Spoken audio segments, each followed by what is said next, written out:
Remote teaching comes with many challenges. Some of these are addressing misconceptions, providing feedback, time management with different correspondents, and various platforms and forums to manage, parental expectations, students' commitment or lack of engagement, and maintaining a balance with working times whilst away from the traditional setting. We are going to be exploring some of these and the ways in which they can be dealt with.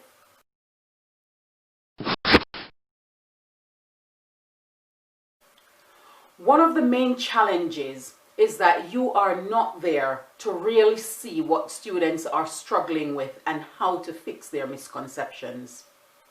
This can be solved with things such as the way in which the work is submitted, so that work can be submitted to show where misconceptions are and the feedback then given to support and address these misconceptions.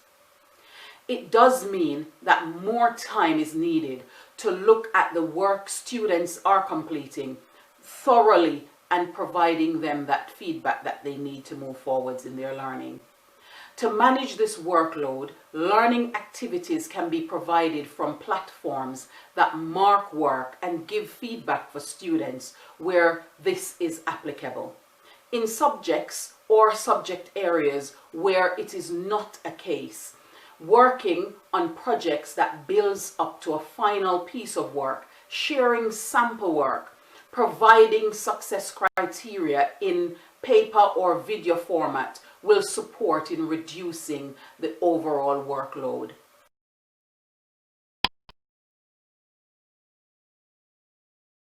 Unfortunately, sometimes the expectations of teachers can seem unreasonable to students. The requirement from school leaders, parents, and students can feel disproportionate to teachers, and so it becomes a balancing act. Teachers need to balance that expectation with reality and practicability. At the same time, they need to try to understand why these expectations are there and how they can be met or changed. This will oftentimes require level-headed communication between all parties involved. Similarly, as you are able to accomplish some activities and others are not able to, others might be achieving some that you aren't. It's also important to communicate your position during remote teaching and learning to see how you can be upskilled or supported to provide the best services possible to students and your colleagues.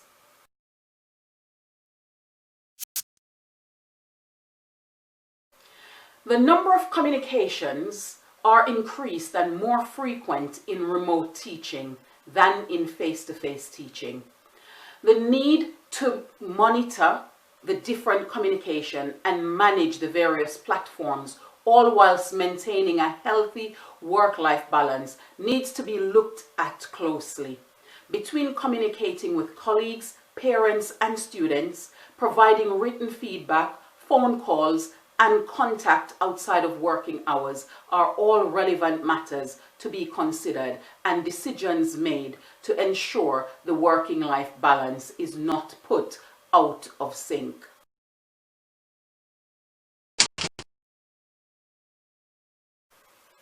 Teachers need to budget their time more effectively, ensuring that their work is having a positive impact on learning and looking at ways to minimize overload. This can be done through recording lessons, having some lessons that are self-marked, providing solutions or sample responses for students. It could be the use of an audio transcriber that will convert your words into texts or emails. Also, a device that will read text out whilst you are able to do other things that require less attention. Set aside time to do written feedback and marking whilst staying abreast with other communications.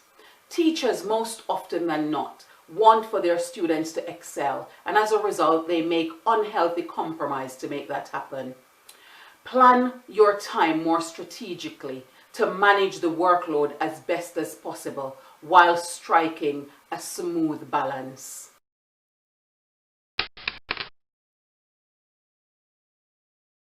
One of the biggest challenges in any remote teaching are those students who are not engaging with the teaching and learning process. Their progress are still the teacher's responsibility, and their behaviors need to be challenged in the same way face-to-face lack of engagement would have been challenged. It is very essential that the parents' right to know that their children are underperforming is utilized. Knowing that their children are not engaging as they should empowers parents to act as the mediator between teachers and students to get them involved, to provide the necessary tools needed to boost engagement.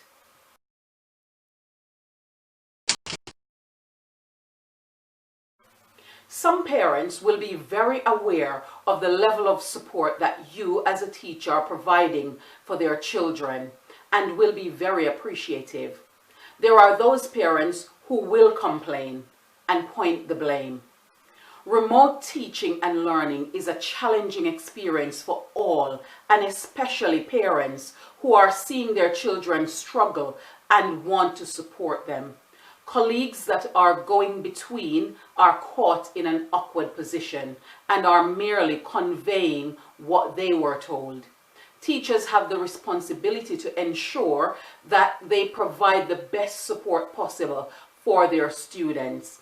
And when parents have highlighted things that they're finding difficult or challenging, to support them to ensure that students can make progress and parents can feel secure in what they are doing and in the service that you're offering their children.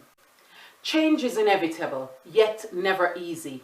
Although it can be hurtful to be accused of things that you haven't done, be thoughtful to the struggles that the parents are enduring and that your colleagues are experiencing. Remember that you are all going through a change, a transition, a different way of doing things, and you're learning as you're going along. It is therefore your responsibility to ensure that you are doing the best to your ability and seeking support where necessary, ensuring that the teaching and the learning that students are being exposed to are to a high degree and a good standard.